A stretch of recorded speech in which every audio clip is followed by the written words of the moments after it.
The glass towers of Weston Dynamics glimmered like polished ice under the morning sun. From the outside, the company looked like perfection, sleek, successful, and untouchable. But Alina Matthews knew that shine often hid the rust beneath.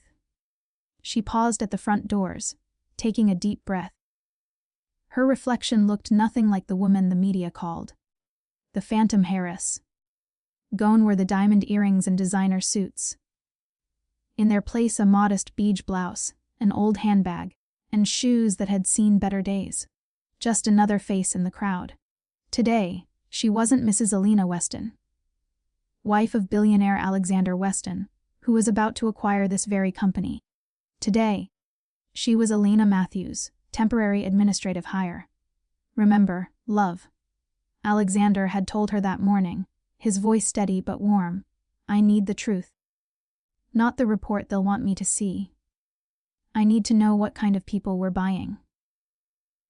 She smiled at the memory as she handed her fake employee badge to the security guard. First day, she murmured. He barely glanced at her. By the time she reached the top floor, she'd already been ignored by 2 receptionists and cut off by a manager who nearly spilled his coffee on her. It didn't surprise her. What she didn't expect was how quickly the walls of arrogance closed in. At 11:30 a.m., her stomach growled softly. She hadn't eaten breakfast. Nerves had made sure of that. She followed the smell of roasted coffee and freshly baked bread to the company cafeteria. A bright, modern space filled with laughter and chatter. Groups clustered at tables, name badges glinting like medals of rank. She joined the line, tray in hand. The food looked overpriced, but she didn't care. She'd planned to quietly eat, observe, and take mental notes. But as soon as she placed her tray down at an empty table, a sharp voice cut through the hum of conversation.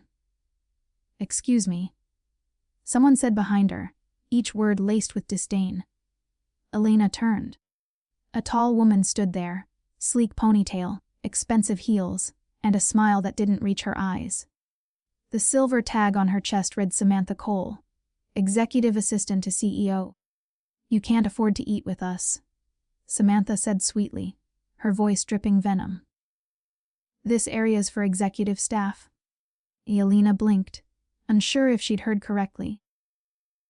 "I didn't realize there was a seating chart." Samantha gave a little laugh, the kind people give when they think you're too naive to understand your place. "Oh, there isn't. Not officially. But we like to keep things professional. There's a break room down the hall for temps like you." Her words hung in the air. Conversations around them dimmed. A few people turned to watch. Alina's hand trembled slightly as she picked up her tray. The soup on it rippled, the spoon clinking softly. Every eye felt like a blade. She swallowed the tightness in her throat. "Of course," she said quietly. "Thank you for letting me know." Samantha smirked. "No problem. We all have to know where we belong, right?" Alina walked away, her cheeks burning, but she kept her posture steady. Every step felt heavier than the last. She could hear faint whispers following her, laughter, pity, amusement. She set her tray down in the smaller break room, where the vending machine flickered and the chairs wobbled. Alone, she sat and let the silence wrap around her. Her phone buzzed. A message from Alexander lit up the screen. "Everything okay, love?" She stared at it for a long moment before replying. "Perfectly fine. Just watching the culture in action." When she set the phone down, she smiled. Not bitterly, but knowingly. She'd seen enough corporate cruelty to know one thing. Power revealed people's true selves. And Samantha Cole had just shown hers. No one in that cafeteria knew that the woman they had humiliated was there to decide their future. No one knew that by the end of the week, Alina would hold the power to change, or destroy, every single one of their careers. She picked up her spoon, took a slow bite of soup, and whispered to herself, "Let's see who else shows me where I belong." The next morning, the office gleamed with sterile perfection. Glass walls, polished marble floors, and smiles that didn't quite reach anyone's eyes. Elena walked through the corridors, holding a stack of files that weren't even hers to carry. Samantha had made sure of that. "Since you're new," Samantha had said with that signature smirk, "why don't you help the admin team with these? Consider it a learning experience." It wasn't work she minded. Elena was no stranger to effort, but the deliberate tone in Samantha's voice made her skin crawl. Around her, people pretended not to notice. Pretending, she realized, was a company skill. All morning, she was sent on meaningless errands printing reports, fetching coffee for executives, delivering documents between floors that could have easily been emailed. By noon, she'd walked nearly every corner of Weston Dynamics. She'd also seen enough to confirm what her husband suspected. This place ran on hierarchy, ego, and fear.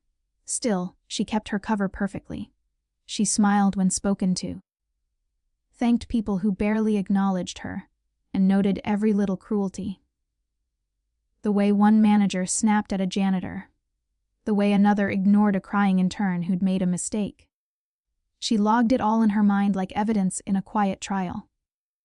At lunch, she didn't dare step near the main cafeteria again. Instead, she carried her sandwich to a small bench near the elevator lobby. That's where a young man, maybe 22, shy and slightly awkward, approached her. "Hey," he said, scratching the back of his neck.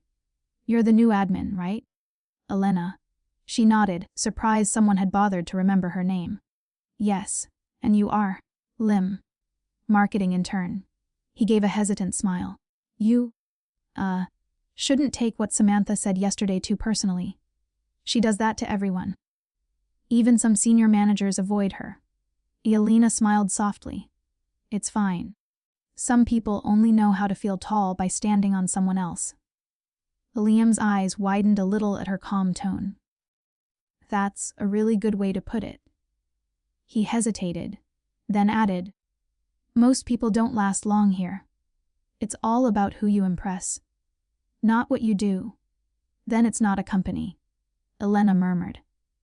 "It's a performance." They ate together quietly. And for the first time since she'd arrived, she felt a flicker of warmth. Liam reminded her of who she once was before money, before power. Just a young woman trying to prove she belonged. She made a mental note of his name. Later that afternoon, Elena was asked to deliver a set of financial reports to the top floor, the CEO's office. She took the elevator up, her heart steady but alert. When the doors opened, she heard voices. Samantha's unmistakable tone, sharp and confident, mixed with a man's deep voice. "I told you," Samantha was saying. "Once this acquisition happens, we'll be untouchable.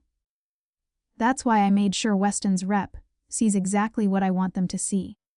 You think I'd let some nobody intern ruin my image?" Elena froze behind the open door, pulse quickening. The male voice responded, Richard Hayes, the CEO himself. "You're sure you can handle it?" he asked. "If Weston's team smells anything off, they'll pull out."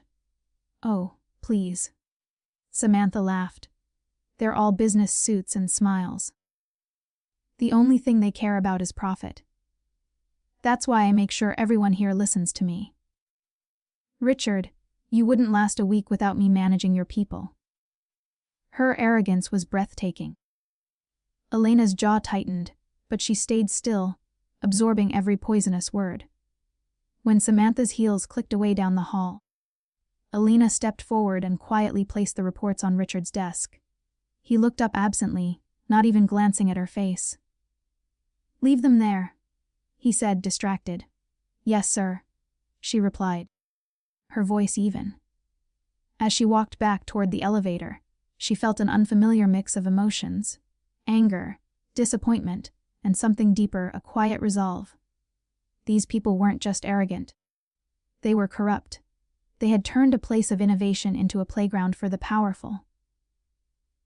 Back in her small cubicle, she pulled out her phone and sent a message to a secure contact. Toxic culture confirmed. Leadership compromised. Will address during evaluation reveal.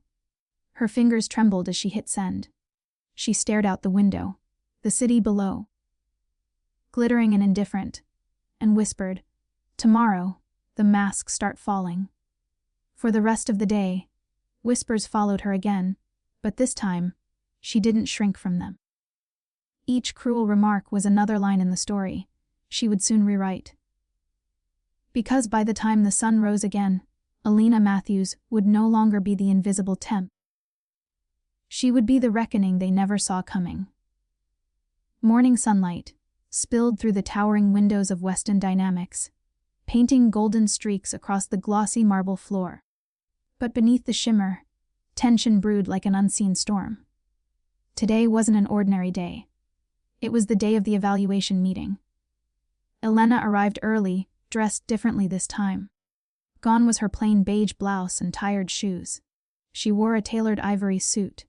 Elegant, commanding, but not ostentatious. Her hair, once tied loosely, now framed her face with deliberate grace. The same woman, but somehow entirely different. No one recognized her at first. Heads turned as she walked through the hall, her confidence slicing through the air like quiet thunder. Samantha, standing near the reception desk, blinked, clearly unsure whether to greet her or question her. "Excuse me," Samantha called out, a polite smile glued to her lips. "Can I help you? Are you here for the Weston evaluation meeting?" Elena met her gaze evenly. "Yes, I am." Samantha's expression softened into something falsely welcoming. "Ah, you must be one of the junior reps from Weston's team. The meeting starts in 10. The CEO will be joining soon." Elena inclined her head slightly. "Perfect. I'll wait inside." When she entered the boardroom, conversation dimmed. Every executive, manager, and department head was there. The atmosphere hummed with tension and forced politeness, the kind that fills a room when everyone's pretending to be flawless. At exactly 9, the CEO, Richard Hayes, walked in, flanked by Samantha, who carried a sleek binder like it was a royal decree. "Ladies and gentlemen," Richard began, clearing his throat, "as you all know, Mr. Alexander Weston's acquisition deal is entering its final stage. Today, we'll receive the evaluation report from his representative." He gestured vaguely toward the door, expecting a middle-aged consultant in a gray suit, perhaps. Instead, Alina stood up. Every head turned. The silence was absolute. Samantha's smile faltered, her hand freezing mid-gesture. Elena stepped forward with measured calm. "Good morning," she said. Her voice carried easily across the room, clear, poised, unshakable. "I'm Alina Weston. I've been here for the past week, operating under a temporary employee identity to observe staff conduct and workplace culture before finalizing the acquisition." For a moment, no one breathed. Then whispers broke out like static. Disbelief, confusion, panic. Richard's face drained of color. "Mrs. Weston," he stammered. You were the temp?" "Yes," Elena said simply. "The temp. Your assistant told to go back to where I belong." All eyes snapped to Samantha. Her mouth opened, then closed, no words finding their way out. The confidence she wore like armor cracked instantly. Elena's gaze moved across the room, steady, sharp, but never cruel. "Over the past several days, I've witnessed how your employees treat those they consider beneath them. I've seen interns humiliated, staff ignored, and unethical behavior disguised as professionalism." She opened a folder and placed a series of printed notes on the table. "I documented everything. Names, actions, words." Someone shifted uncomfortably. Another cleared his throat. The silence thickened. Elena continued, her tone now soft but cutting. "A company's worth isn't measured only by profit. It's measured by how it treats its people, all of them. Weston Dynamics has potential, but its culture is poisoned by arrogance, favoritism, and fear." She paused, her eyes briefly resting on Samantha. "And some of that poison starts at the top. Samantha's face turned white. Mrs. Weston. It was a misunderstanding. I didn't. Elena raised a hand gently. Don't explain. You've already said enough. Richard tried to regain control. Mrs. Weston, surely this doesn't reflect the entire company. Samantha, she's been a loyal employee for years. Loyalty to whom? Elena interrupted softly. To this company. Or to her own ego? The question hung in the air, heavy and final. She turned toward the executives, her voice calm again. Effective immediately, Weston Dynamics will undergo restructuring. We will retain only those who embody integrity and respect. Those who do not will be replaced. The room remained frozen. Samantha's hands trembled around her binder. Liam, sitting quietly near the back as an intern observer, looked at Elena with wide, awe-struck eyes. Elena gathered her documents. The acquisition will proceed, she said, her tone steady. But under new management. My husband and I believe in rebuilding, not abandoning. However, this company's foundation will change, starting today. And with that, she turned and walked out. The silence she left behind was deafening, the kind that comes only after an earthquake. For the first time in years, Weston Dynamics truly stood still, not in power, but in shock. By the time the sun began to dip behind the glass towers, Weston Dynamics no longer felt like the same company.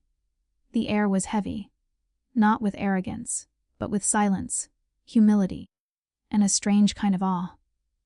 Elena watched from her temporary office, the same one she had been given as a temp, now cleared out and neatly organized. It amused her how quickly people moved when the balance of power shifted. Only hours ago, she'd been invisible. Now, her every step was noticed. She sat quietly, sipping tea instead of champagne. Her husband had always told her revenge wasn't about anger. It was about setting things right. And as she glanced at the list of staff adjustments on her desk, she finally understood what he meant. There was a knock on the door. "Come in," she said. Liam stepped inside, looking uncertain but proud. He wore a new company badge, Junior Project Manager. His promotion had gone through that afternoon. "I just wanted to thank you, Mrs. Weston," he said, his voice sincere. "I never thought anyone would notice me here. I just tried to do my best." Elena smiled softly. "People like you are the reason companies survive, Liam. You work for the sake of the work, not the applause. Don't ever lose that." He nodded, his eyes glimmering with respect. "I won't." As he left, she glanced again at the personnel list. At the very bottom, marked in red, was the name Samantha Cole. The word beside it read terminated. For a long moment, Elena sat in silence. She didn't feel triumph, not really. What she felt was closure. Later that evening, she found herself back in the same cafeteria, the stage of her humiliation. The tables were half empty now, the usual chatter replaced by cautious whispers. When she stepped inside, a hush fell over the room. Every head turned.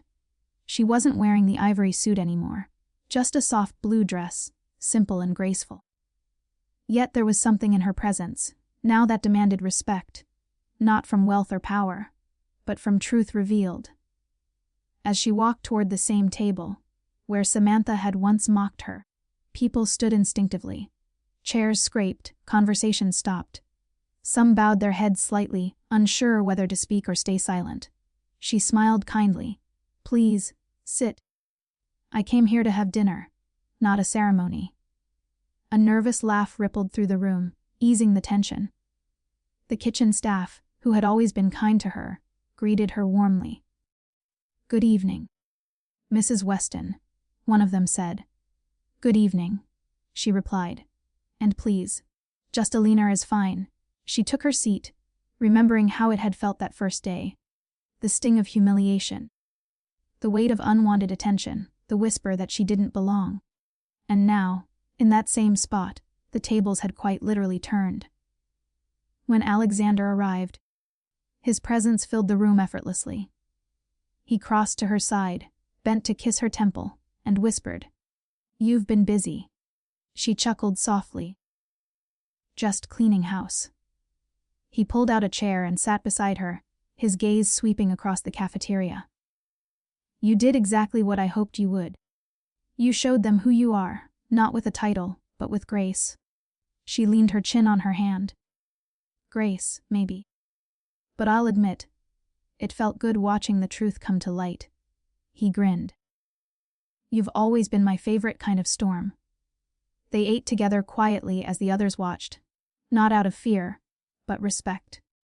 Elena didn't gloat, didn't lecture. Instead, she spoke to the nearby employees with warmth, asking about their projects, their families, their dreams. The cold divide that once ruled this place began to thaw. After dinner, as they walked out, Alexander paused near the glass doors. "You could have fired everyone," he said. "Why didn't you?" Elena looked back at the people still inside, some smiling nervously, some whispering. All changed. Because power without compassion is just cruelty in another form. They needed a reminder, not a ruin. He smiled at her words. "And what about you? What do you need?" She thought for a moment, her eyes softening as city lights flickered outside. A fresh start. For all of us. As they stepped into the evening, the reflection on the glass showed two figures walking side by side. Not the billionaire and his hidden heiress, but two people who had just rewritten an empire with integrity and quiet strength. And somewhere, deep in the heart of Weston dynamics, whispers began to change. From gossip to admiration, from fear to respect. Because they had learned the most unforgettable lesson of all. You never know who's sitting beside you, and kindness costs far less than pride.